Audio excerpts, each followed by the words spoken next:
Boa noite, Igreja Batista Maranata, irmãos que estão acompanhando essa live.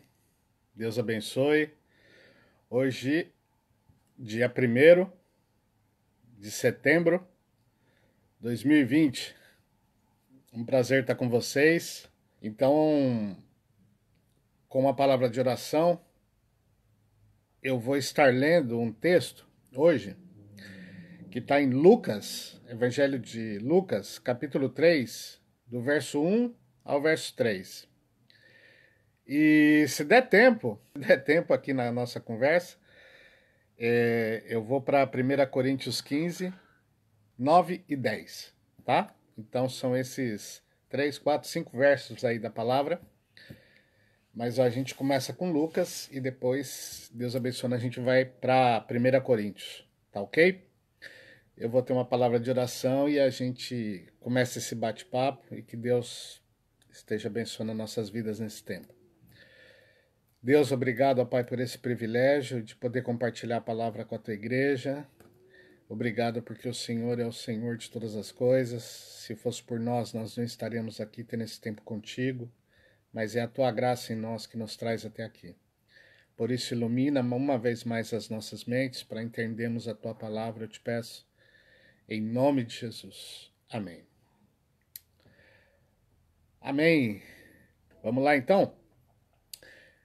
Diz assim Lucas 3:1: No 15º ano do reinado de Tibério César, sendo Pôncio Pilatos governador da Judéia, Herodes tetrarca da Galileia, seu irmão Filipe tetrarca da região de Itureia e Traconites, Elisânias tetrarca de Abilene, sendo sumos sacerdotes Anás e Caifás, veio a palavra de Deus a João, filho de Zacarias, no deserto. Ele percorreu toda a circunvizinhança do Jordão, pregando o batismo de arrependimento para a remissão de pecados. Eu li esse texto aqui, esse texto me chama muito a atenção. Um pastor, uma vez, aqui no Uruguai, quando eu estive pela primeira vez no Uruguai, eu tive um período de 2 anos quando eu era solteiro ainda, né? E esse pastor me chamou a atenção para esse texto e ele fez uma devocional que eu gostei muito na época, né? E me chamou a atenção aqui uma certa.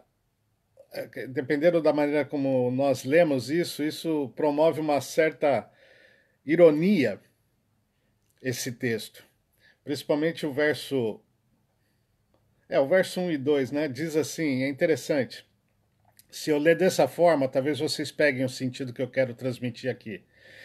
Diz mais ou menos assim: No 15º ano do reinado de Tibério César, sendo Pôncio Pilatos governador da Judéia, Herodes, tetrarca de Galiléia, seu irmão Filipe, tetrarca da região de Itureia e Traconites, Elisânias, tetrarca de Abilene, sendo sumos sacerdotes Anás e Caifás, veio a palavra de Deus a João, filho de Zacarias, no deserto.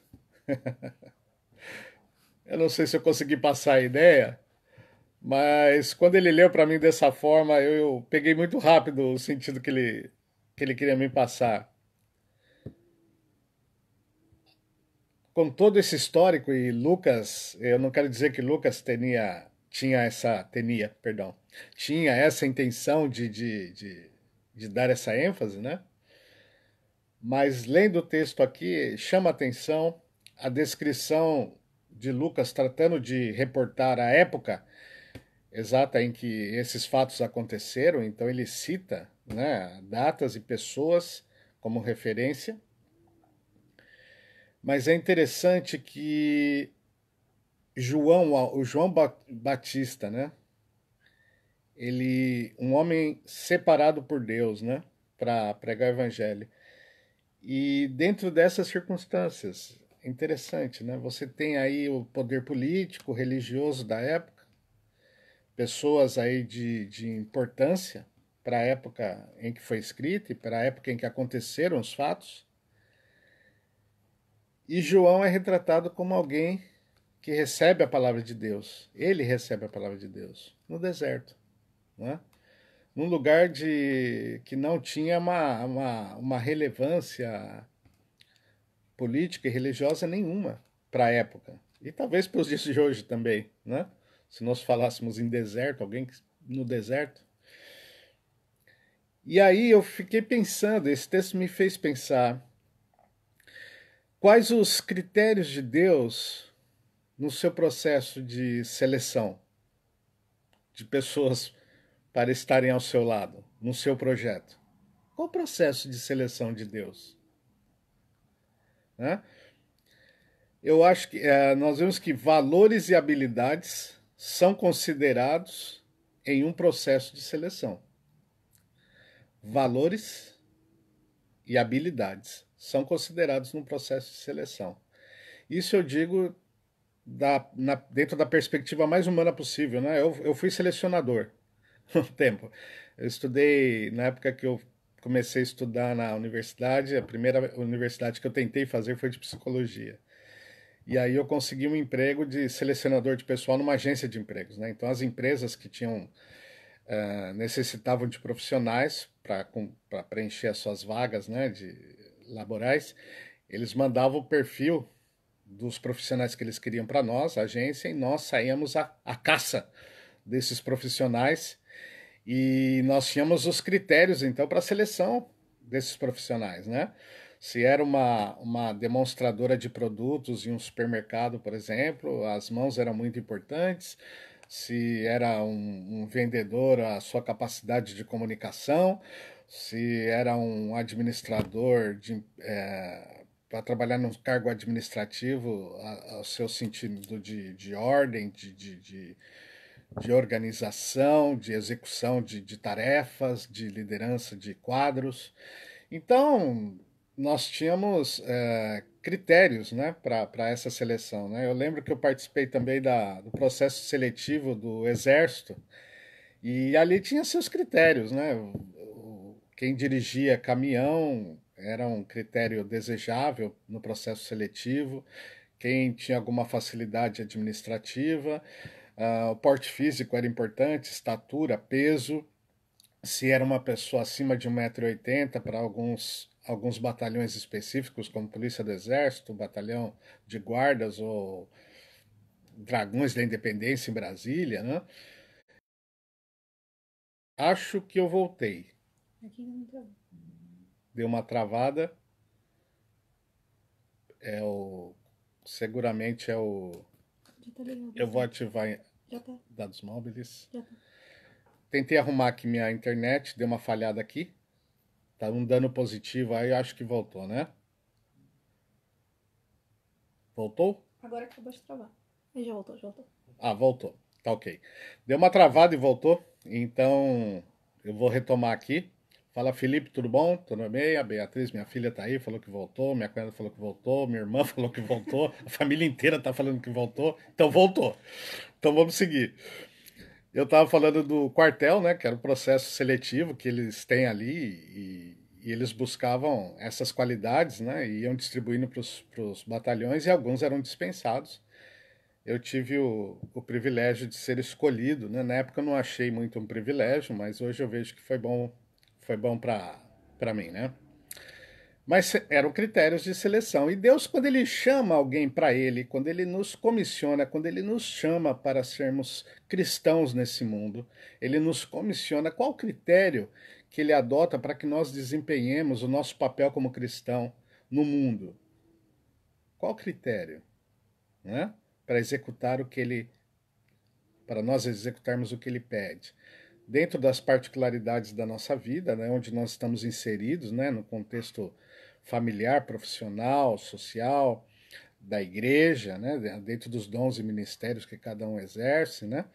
Mas qual o critério de Deus para chamar os seus, né? Então, eu pensei aqui no caso de João Batista, né? Então, vamos analisar aqui o caso de João Batista um pouquinho. Por exemplo, João Batista ele não tinha um valor político na sua vida. Ele não tinha uma característica de ser alguém, um político de expressão. Né? Nós vemos aqui que nós temos o Tibério César, né, Pôncio Pilatos, né, temos Herodes, temos o Filipe, né, que era irmão do Herodes, né, que tinha o seu governo ali também, e Lisânias, que a gente sabe muito pouco dele, né, tem poucas referências históricas sobre ele, mas Tibério César era o grande governador de Roma, né, que tinha substituído Augusto, né, então era alguém super importante.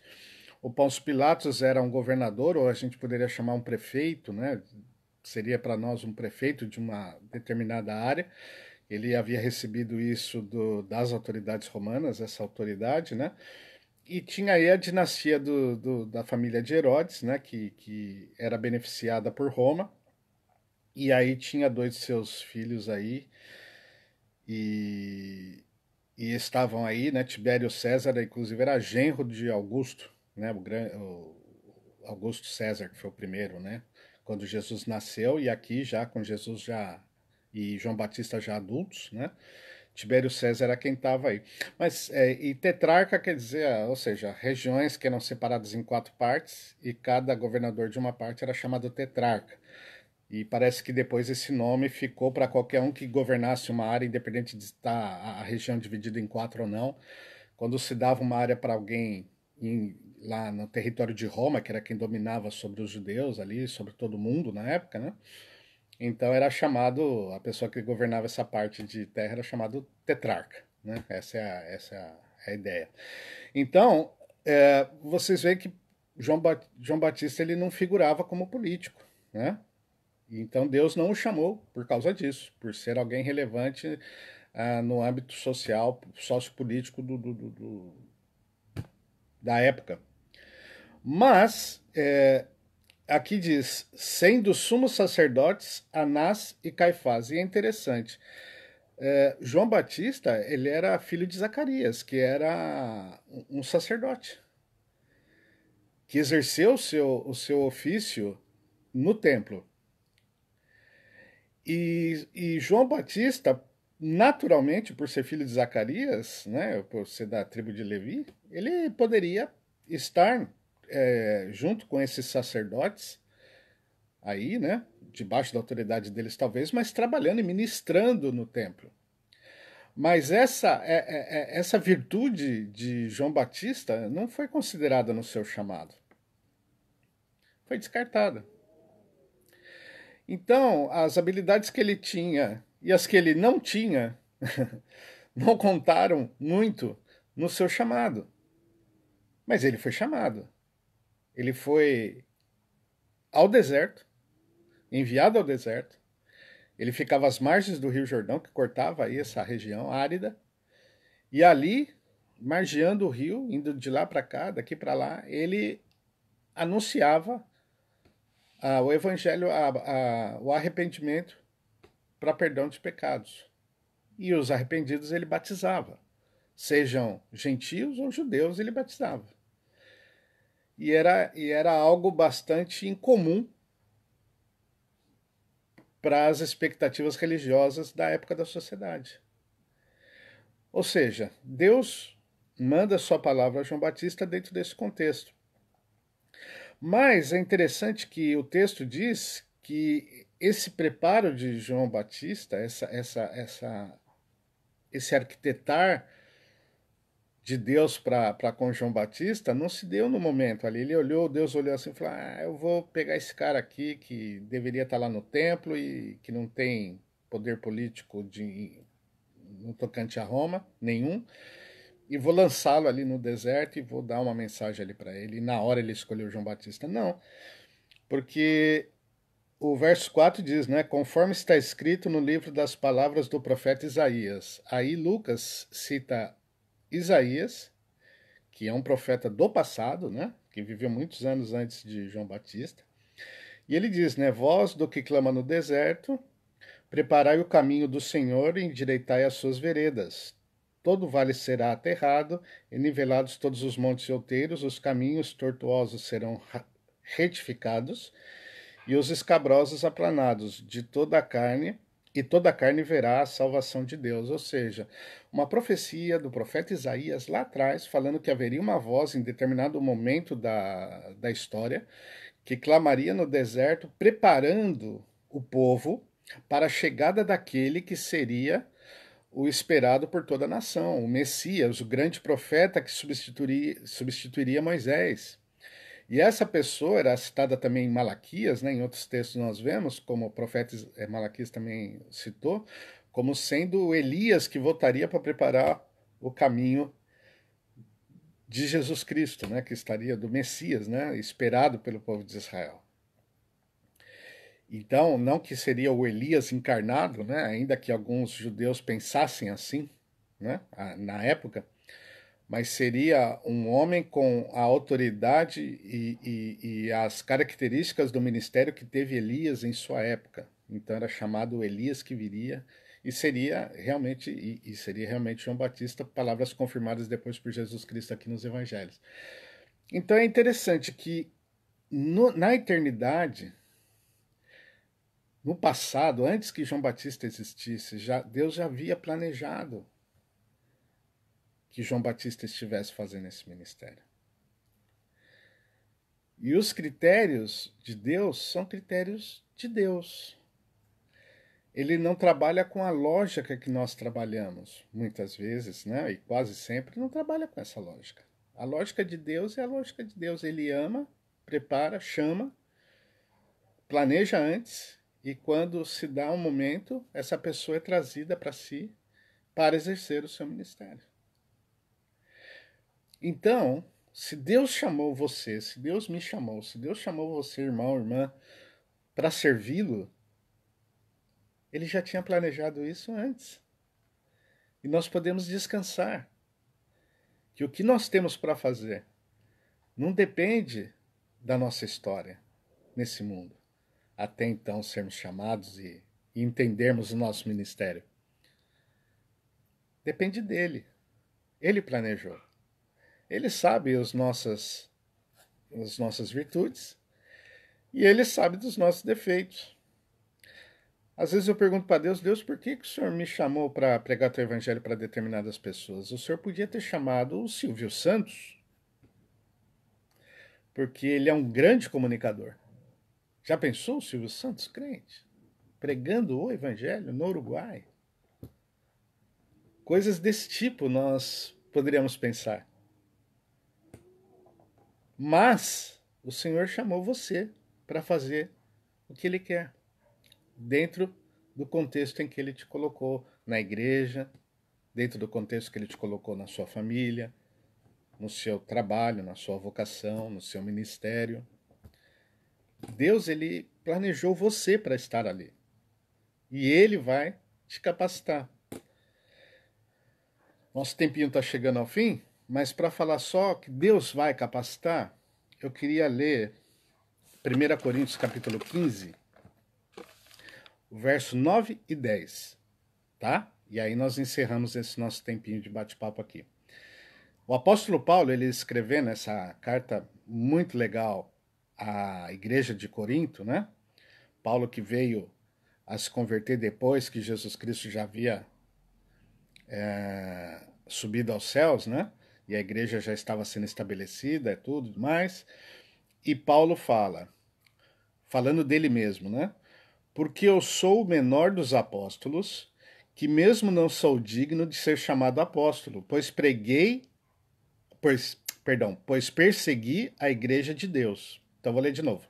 Porque eu sou o menor dos apóstolos, que mesmo não sou digno de ser chamado apóstolo, pois persegui a igreja de Deus.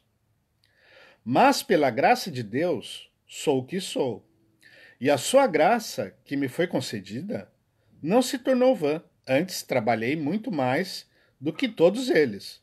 Todavia, não eu, mas a graça de Deus comigo. Então, o favor de Deus na vida de Paulo possibilitou que ele fizesse o que ele teria que fazer. Paulo, ele tinha um poder religioso e político da sua época, porque ele era fariseu e ele provavelmente frequentou o Sinédrio. Então ele tinha um destaque na sociedade. Ele é retirado desse meio. Ele perseguia a Igreja de Cristo como inimiga da sua fé hebraica, vamos dizer assim. E Jesus Cristo aparece para ele, deixa ele cego, ele se converte. Depois de um determinado momento da sua vida, ele chega à presença do Senhor, ele recebe as instruções do próprio Cristo com relação à igreja. E ele então trabalha mais que todos os apóstolos, num esforço sobremedido da parte dele, mas ele sabe que até esse esforço dele, por ele saber que ele era um perseguidor da igreja, e agora ele entendia a importância da igreja e ele trabalhava muito nessa questão de pregar o evangelho. Ele não media esforço, está toda a história dele relatada, mas ele sabe que ele trabalhou mais que todos, mas pela graça de Deus. Deus o capacitou para isso. E ele, ainda que ele era o último dos apóstolos, Deus revelou para ele também a sua doutrina, para que ele pudesse passar para a igreja e colocar as bases, e é o que nós seguimos hoje, a doutrina dos apóstolos. E a de Paulo está incluída aqui.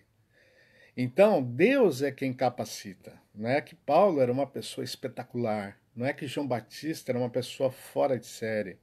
Eles eram pessoas importantíssimas. Deus falou que entre os profetas ele era o maior de todos. Por quê? Porque ele foi um profeta que falou do Messias e viu o Messias, ao contrário dos outros profetas.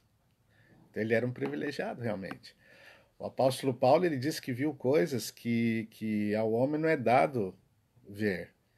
E ele, para não ficar ensoberbecido, Deus pôs até um espinho na carne, um incômodo que fazia com que ele se lembrasse que ele era alguém realmente que só estava fazendo o que fazia, só sabia o que sabia, porque Deus quis revelar a ele.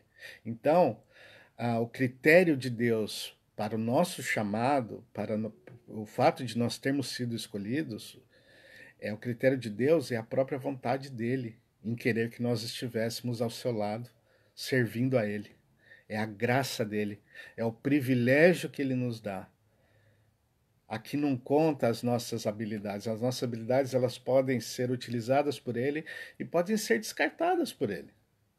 E outras habilidades podem ser acrescentadas, que nós nem sabemos, porque é a graça dele que vai atuar em nós para realizar a sua vontade. E esse é o grande objetivo. Ainda nos momentos em que nós vacilemos, né? O Evangelho diz que em determinado momento João Batista na cadeia, vendo a rejeição de Cristo, né, da parte das pessoas, as pessoas rejeitavam a Cristo, e ele esperava também o Messias que viria para reinar e tudo mais, ele manda os discípulos perguntarem a Jesus, vai lá e pergunta para Jesus se ele é mesmo que a gente está esperando ou a gente tem que esperar outro. E aí Jesus, entendendo a crise de João Batista, falou, não, fala para ele, citou Isaías, falou, fala para ele que aos pobres está sendo anunciado o reino dos céus, tal qual os profetas anunciaram, sou eu mesmo. O que ele está fazendo está correto, ele preparou o caminho para mim. Está tudo certinho, ainda que ele estivesse preso e condenado à morte. A obediência dele à obra de Deus estava correta. E Deus estava garantindo para o próprio João Batista o resultado do chamado para o qual ele foi escolhido. Deus é quem chama, capacita e finaliza a nossa obra nele. Na verdade, a sua obra em nós. Não porque nós somos alguém, mas porque ele nos escolheu. E da mesma forma, Paulo, quando estava lá em 2 Timóteo, quando ele estava preso, e ele fala para o seu discípulo, escrevendo, né? Olha, todos me abandonaram. E eu estou aqui sozinho. Mas ele sabia, né? Olha, meu corpo está sendo oferecido em libação. Ele estava preso para ser morto. Mas ele tinha o consolo do Senhor, que a graça de Deus estava operando sobre ele. E ele tinha combatido o bom combate. Então, o grande resultado que nós devemos buscar na obra de Deus é a nossa obediência ao seu chamado. Obedecer, fazer o que um cristão deve fazer nas circunstâncias que a vida vai nos dar e honrá-lo dessa forma. E proclamar esse Deus da forma que Ele nos capacitar para proclamar. É isso que importa. Porque a obra nasce em Deus, é executada por Deus e termina em Deus. E nós somos dele por sua graça. Então, descansem no Senhor, no exercício da obra do Senhor, para que ele seja glorificado. Porque ele tem os seus critérios, e os seus critérios são perfeitos. Fiquem tranquilos, nem os seus defeitos, nem as suas habilidades poderão impedir a obra do Senhor. Ele vai usar você da maneira como ele quiser, tá bom? Que Deus abençoe a todos vocês, que vocês tenham uma linda noite e uma linda semana na presença do Senhor. E eu sou muito grato pelo tempo que vocês me favorecem aqui. É um privilégio estar conversando e compartilhando o que Deus tem falado ao meu coração com vocês. Que Deus abençoe, um beijo e até a próxima semana, se Deus assim permitir. Paz.